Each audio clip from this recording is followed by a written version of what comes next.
প্রশ্ন করবে, কয়টা প্রশ্ন করবে? 30টা 3টা প্রশ্ন করবে। বাবা দুনিয়ার ভিতর থেকে যদি আপনি মুখস্থ করে যান, কবরের মাঝে কিন্তু অ্যান্সার দিতে পারবেন না, জবাব দিতে পারবেন না, উত্তর দিতে পারবেন না। যদি ঈমান আর আমল নিয়ে যদি না যাইতে পারেন, উত্তর দেওয়া যাবে? আরো ধরে কান যাবে। 30টা 1 নম্বরে জিজ্ঞাসা করবে, মার রব্বুকা, তোমার রবকে? রব্বি আল্লাহ। মুখস্থ করলে পারবেন? যদি ঈমান নিয়ে যাইতে না পারি, যদি আমল নিয়ে যাইতে না পারি, আমল সরে যদি করে কবরে যাইতে না পারি, নেকামল করে কবরে যেতে না পারি, তাহলে কি এই প্রশ্নের জবাব দিতে পারবো? জবাব দিতে পারবেন? মার রব্বুকা, রব্বি আল্লাহ।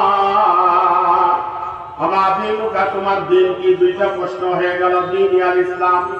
বললেন আপনি 2টা প্রশ্নের জবাব দিলেন। বাবারা ভালো করে বুঝো, ও আল্লাহ পাকের আশিক পাগল যারা, নবীর প্রেমিক যারা, ভালো করে শুনে নাও।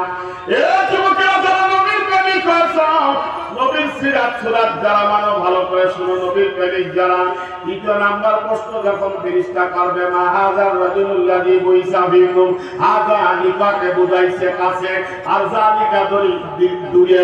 উলামায়ে কেরাম আছেন, আমি ওদিকে যাব না বাবারা। আল্লাহু আকবার যখন বলবে, হাযার রাজুলুল্লাযী বুইসা বিকুম, এই মানুষটার তুমি কি চিনো কিনা? আল্লাহু আকবার বলেন।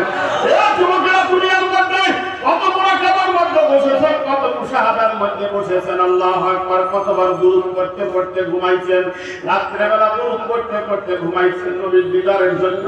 এই দুনিয়ার হায়াতে আল্লাহর নবীর চেহারা দেখতে